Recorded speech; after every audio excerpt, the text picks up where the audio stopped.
नमस्कार दोस्तों, मैं सुजीत कुमार राठौर आप सभी लोगों का अपने यूट्यूब चैनल पर स्वागत करता हूं। यदि आप हमारे चैनल पर नए हैं तो प्लीज़ चैनल को लाइक कीजिए, सब्सक्राइब कीजिए और अपने दोस्तों में शेयर कीजिए। आज हमारा वीडियो पासा इन डाइस पर है और सबसे पहले हम पासे की बेसिक चीज़ें देख लेते हैं।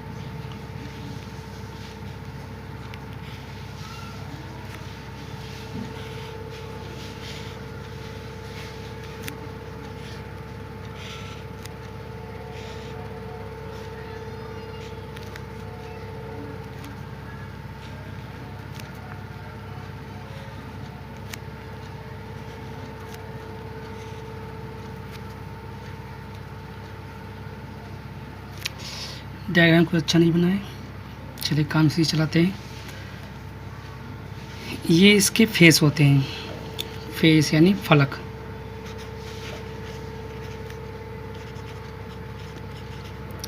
कितने होते हैं? एक आपका ये है, दूसरा ये है, दो मतलब ये सामने का, इसके पीछे का, फिर ये आपके बाएं, तीसरा, ये चौथा, फिर ये ऊपर वाला पांचवा और एक नीचे 6। तो कितने हैं फलक? फेस 6।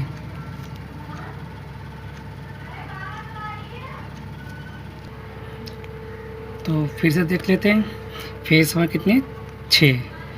तो पहला ये हो गया आपका एक, दूसरा ये हो गया, ठीक, तीसरा ये हो गया, चौथा ये हो गया, पांचवा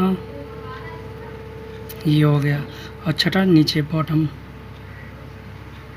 ठीक है, क्लियर हो गया। अब उसके कोने कितने होते हैं यानी कॉर्नर?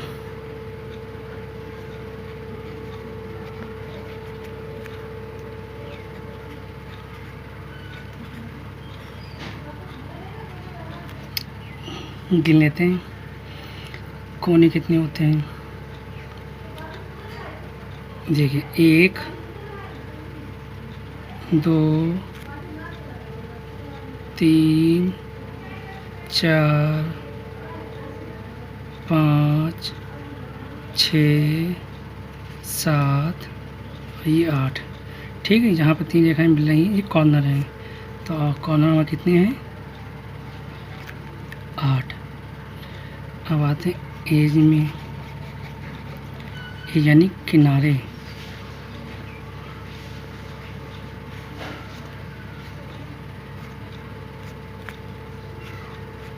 एज कितनी है देखते हैं। ये आपका 1 हुआ, ये 2 हो गए, 3, ये 4। ठीक, 1 2 3 4। ऐसे पीछे देखो, 5 6 7 8।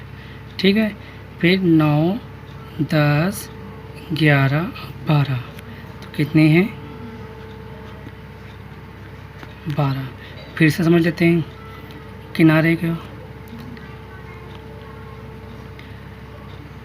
1 2 3 4। ठीक है, 5 6 7 8 हो गया। 8 के बाद 9 10 11 और ये 12। ठीक, समझ में आ गया आपके। अब क्या होता है कि कोई पासा है, हम लोग 3 साइडें दिखाई जाती हैं।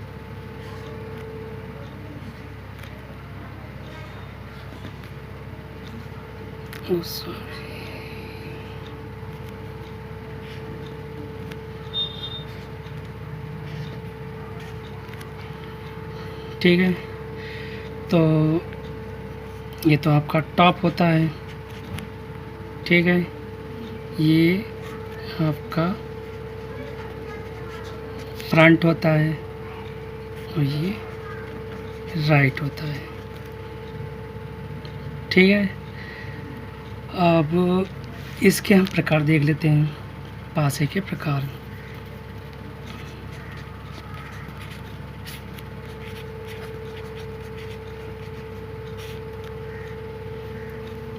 ये कितने प्रकार के होते हैं?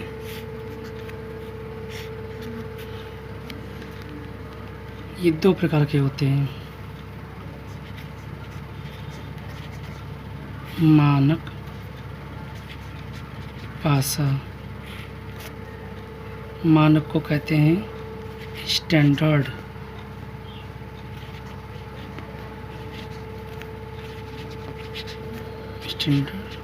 डाइस, और दूसरा होता है सामान्य।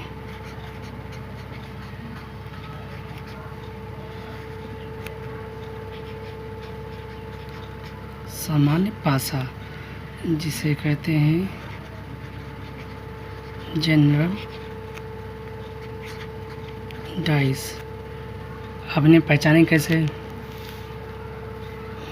इसे समझते हैं।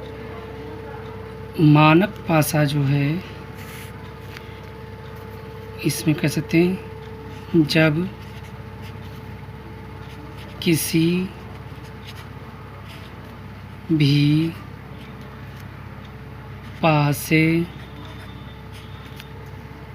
किसी भी पासे की दो पास की सतहों पर अंकित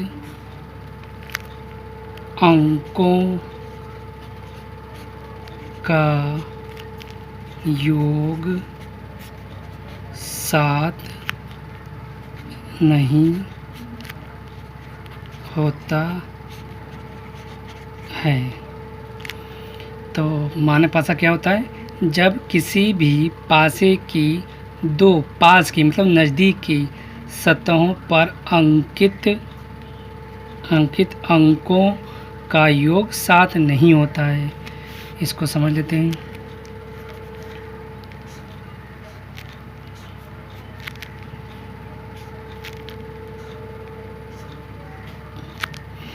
जैसे ये हमारा डाइस है, ये यहाँ पर 2 है, 3 है, ये 6 है, ठीक है। तो इसकी परिभाषा के अनुसार जब किसी भी पासे की दो पास की सतहों पर अंकित अंकों का योग 7 नहीं होता है, तब वह पासा कौन सा होता है, मानक पासा। तो हम दो पास के लिए इसे 2 और 3 देख लेते हैं। 2 और 3 का योग करते हैं तो कितना आता है, 5 आ रहा है, 7 तो नहीं आ रहा है, ठीक। 2 3 हो गया। अब 2 6 को देखते हैं, 2 और 6 का योग 8 हो रहा है, 7 नहीं है, ठीक। अब ये दो पास की सतह हैं, 3 + 6 कितना हो रहा है, 9। ये 7 नहीं है, 5 आ रहा, 8 आ रहा, 9 आ रहा, 3 और 6 का योग 9 आ रहा है।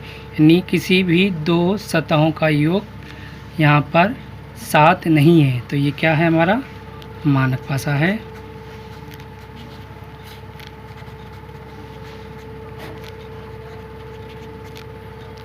ठीक, जब मानक पासा हो गया तो इसके क्वेश्चन कैसे सॉल्व करते हैं।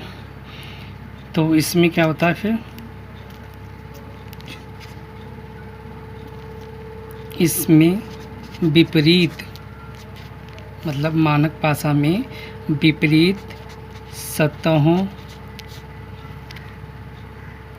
पर अंकित अंकों का योग, विपरीत सतहों पर अंकित अंकों का योग 7 होता है।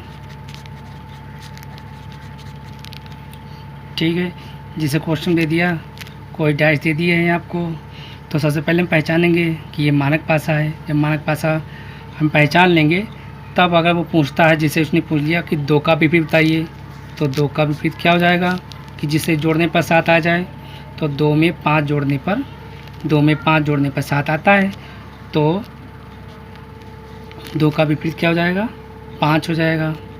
ठीक है, ऐसे ही 3 है हमारा, 3 का विपरीत क्या होगा, जिसे जोड़ने पर 7 हो जाए, तो हम कहेंगे 4 है, 3 में 4 जोड़ने 7 हो जाएगा, तो 3 और 4 का योग 7 है। ऐसे फिर 6 का क्या होगा, तो 6 का विपरीत क्या होगा? 1 होगा। क्यों होगा? कि 6 और 1 का योग 6 और 1 का योग 7 होता है। ठीक, क्लियर हो गया ये मानक पासा। अब सामान्य पासा में आते हैं। सामान्य पासा में क्या होता है? इसका विपरीत होता है। कहने का मतलब जब किसी भी पासे की दो पास की सतहों पर अंकित अंकों का योग 7 होता है तो वह सामान्य पासा हो जाता है। चलिए लिख के देते हैं। दो पास की सतहों पर अंकित अंकों का योग 7 होता है। हम फिर से देख लेते हैं। सामान्य पासा में क्या होता है? दो पास की सतहों पर अंकित अंकों का योग 7 होता है, और जबकि मानक पासा में पास की दो सतहों पर अंकित अंकों का योग 7 नहीं होता है। अगर आप एक क्लियर कर लेते हैं कि ये सामान्य पासा है या स्टैंडर्ड पासा है, तो आपको इससे जुड़े सवालों को करने में कोई परेशानी नहीं होगी। चलिए जनरल डाइस का एग्जांपल देख लेते हैं।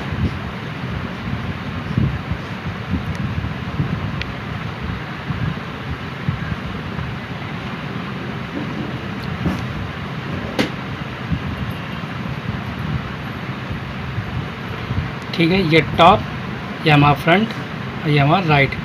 तो यहाँ पर दो सतहों का योग कितना है? इसे जोड़ 1 प्लस 2 कितना आया? 3 है। ठीक है, अब इधर 5 और 2, पास की दो सतह 5 और 2 इन्हें जोड़ते कितना आ रहा है? 7 आ रहा है। आ रहा है। जब 7 हो गया तो ये कौन सा हो गया? तो ये हमारा सामान्य यानी जनरल डाइस है। ठीक है,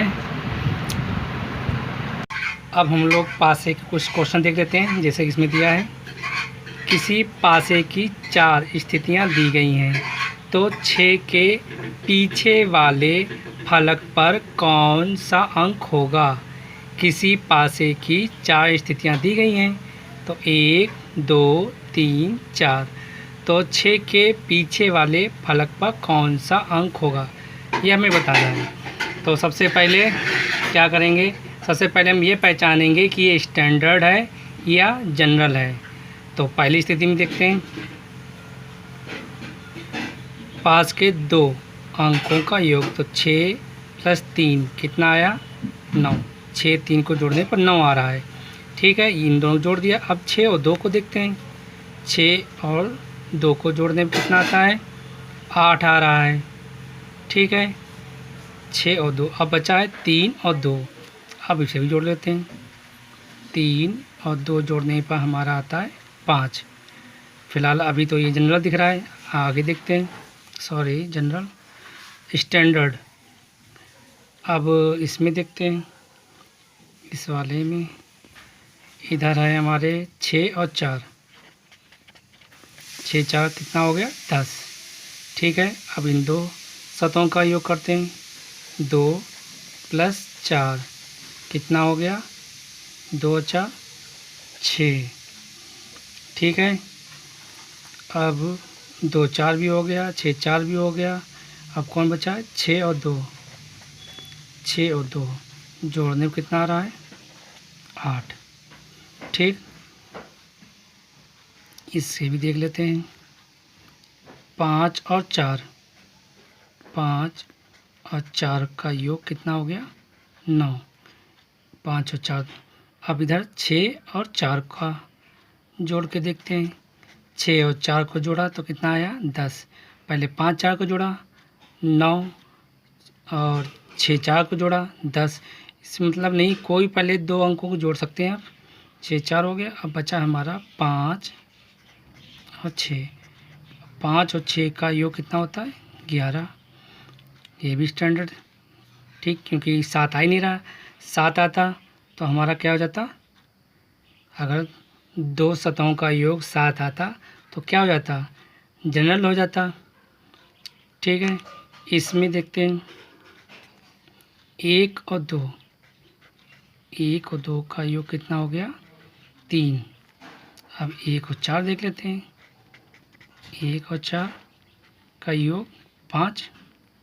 अब बचा कौन 4 और 2, तो 4 और 2 का योग कितना हुआ 6। अब हमने क्या कर लिया है, चारों स्थितियों का योग निकाल लिया है और कहीं भी योग साथ नहीं आया है। तो ये कौन सा पासा है, तो ये हमारा कौन सा हो गया, ये हो गया स्टैंडर्ड। ठीक, तो स्टैंडर्ड में क्या होता है कि दो जो विपरीत निकालते हैं उनके अंकों का योग 7 होता है। तो हमें निकालना किसका है 6 का, तो हमें 6 का निकालना है। तो 6 में कौन सी संख्या हम जोड़ दें कि अंकों का योग 7 हो जाए, तो हम क्या करेंगे 1। तो यहाँ पर क्या है, ये स्टैंडर्ड डाइस था, तो इसकी नियम क्या होता है, अगर स्टैंडर्ड है तो इनके विपरीत अंकों का योग 7 होगा। क्योंकि यहाँ पर 6 का पूछा गया था, तो 6 में कितना जोड़ें 7 हो जाए, तो हम 6 में 1 जोड़ेंगे तभी तो 7 होंगे। तो 6 का विपरीत कितना हो गया 1, तो ये हमारा आंसर हो गया। तो इसका अगला इसी टाइप से क्वेश्चन देखते हैं। इसमें क्या है, नीचे 2 पासे की स्थिति दी गई है, दोनों स्थिति को देखकर बताइए कि 3 के विपरीत कौन सा अंक है। तो सबसे पहले हम लोग क्या करते हैं, सबसे पहले हम लोग देखते हैं कि यह स्टैंडर्ड है कि जनरल है।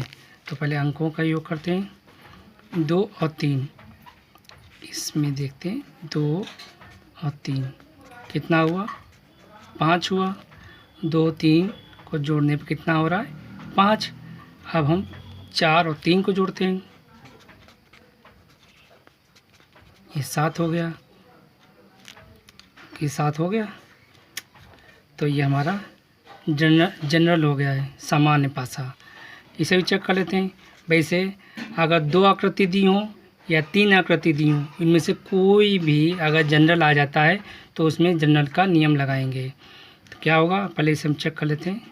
4 और 6, 4 और 6 को जोड़ते हैं, कितना है 10। 1 और 6 को जोड़ेंगे तो आएगा 7। अब कौन बचा, 4 6 हो गया, 1 6 हो गया, तो अब 1 4 रह गया। 1 और 4 को जोड़ने पर 5। ठीक, तो ये कैसे हैं, ये तो हमारा आ गया जनरल। क्यों आया, क्योंकि यहाँ पर अंकों का योग 7 आ रहा था, तो ये जनरल डाइस हो गया। तो जनरल डाइस में लोग क्या करते हैं, इसमें कॉमन देखते हैं कि कौन चीज़ कॉमन है। तो इनमें देखते हैं 2 इधर है, इधर नहीं है, 3 इधर है, इधर नहीं है, 4 इधर है, हाँ 4 है, तो इधर हमें ये वाला 4 हमें कॉमन मिल रहा है। तो कॉमन मिलने पर हम क्या करते हैं, क्लॉकवाइज इसे रखते हैं। इसका 4 मिला था, ये 4 रख लिया, इसका इधर वाले का भी 4 रख लिया।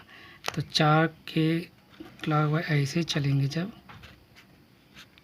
तो 4 के बाद कितना आएगा, 2 आएगा, 3 आएगा, 2 आएगा, तो 4 के बाद हम रखेंगे 2, फिर 2 के बाद कितना आएगा 3। ये एक डिवाइस का हो गया। दूसरे का 4 के बाद कितना आ रहा है 6, क्योंकि क्लॉकवाइज चलेंगे तो ये ऐसे चलेगा ना। तो 4 के बाद 6, 6 के बाद 1। तो यहाँ पर 2 का विपरीत 6 और 6 का विपरीत 2। यहाँ पर 3 का विपरीत 1 और 1 का विपरीत 3। और यहाँ पूछा था 3 के विपरीत कौन सा अंक है, तो 3 के विपरीत कौन सा है, कौन सा आया, 3 के विपरीत आया है 1। ठीक, 3 के विपरीत 1 आया और 3 का पूछा गया था, तो ये क्लियर हो गया। अगला क्वेश्चन देखते हैं। इसमें दिया एक पासे की 2 स्थिति दी गई हैं, तो बताइए सफ़ेद के पीछे कौन सा रंग है। अभी यहाँ पर कोई अंक तो दिए नहीं जो हम पहचान लें कि ये जनरल है या स्टैंडर्ड है, तो इन दोनों में ना कोई स्टैंडर्ड है ना कोई जनरल है। अब इसमें हम क्या देखेंगे कि कॉमन क्या चीज़ है। इसमें आप देखते हैं ये हरा है, इधर भी ये हरा है, इधर ये काला है, इधर काला है। इसमें दो चीज़ें कॉमन है, हरा हरा, ठीक, हरा हरा हो गया और काला काला।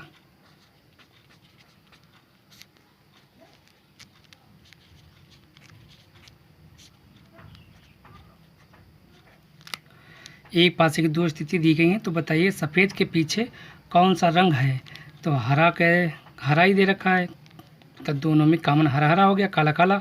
पूछा है सफ़ेद, तो हम सफ़ेद के भाई निकालेंगे, क्या आएगा।